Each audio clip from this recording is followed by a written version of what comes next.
मंडल देवी ग्राम ठाकुराणी यात्रा अनुष्ठित। गजपति जिला घोषाणी ब्लॉक बाघशला पंचायत अंतर्गत मंडल देवी ग्राम में ठाकुराणी यात्रा अनुष्ठित हो जाइछि। दीर्घ 10 वर्ष पर यह यात्रा अनुष्ठित होइथिला। 5 दिन धरी होइथिबा एही यात्रा रे हजार हजार श्रद्धालुंक भीड़ जमिथिबार देखिबाकू मिलिथिला। मां को मंदिर रु आमंत्रण करी ग्रामर अस्थायी मंडप रे रखा जाई पूजा अर्चना करा जाइथिला।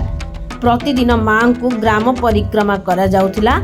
एहाकू देखिबा पाई बहु दूर दूरांतरु लोक माने आसीथिले।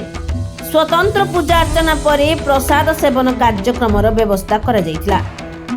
5 दिन व्यापी होइथिबा एही यात्रा रे समग्र ग्राम उत्सव मुखर हेबा सह विभिन्न रंग बेरंगर आलोकमाला सज्जित करा जाइथिला।